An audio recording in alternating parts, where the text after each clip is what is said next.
less. Shout out to my team, who's been a family.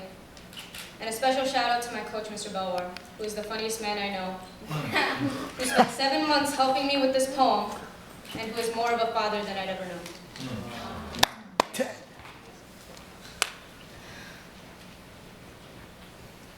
Dear Celie, even at 5 years old, I knew what divorce meant. After hearing them scream about it again and again, I expected it to come. As the months of fighting continued, I begged for it to come. The night he came into the living room with a stuffed black duffel bag and his briefcase, I knew he was leaving.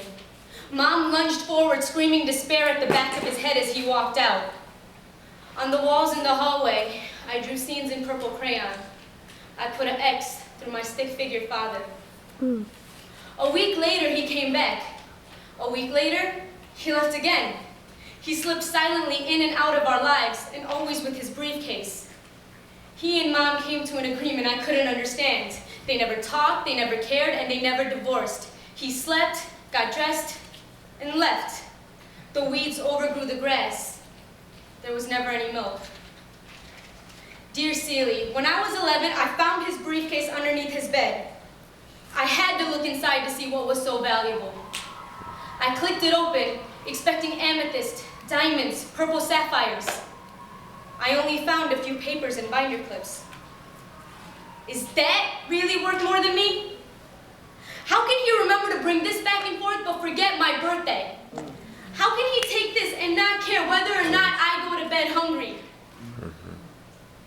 Dear Celie, I remember the section in the novel when Shug was answering your questions about God. More than anything, God loved admiration. He just wanted to share a good thing.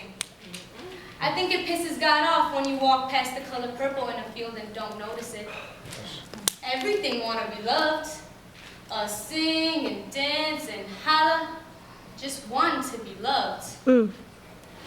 Celie, I think it pisses God off when my father doesn't notice my heart is purple with the bruises he left on it.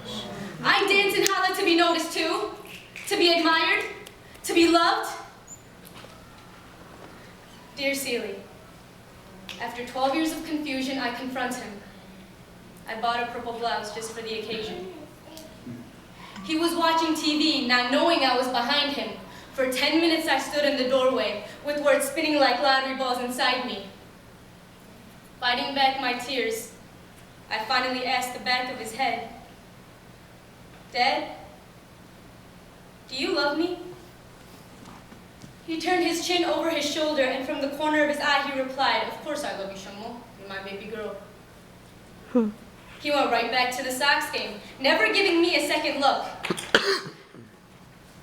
Celie, I went outside and stood in the overgrown lawn, in my purple blouse, staring up at the starry night sky. Thank you.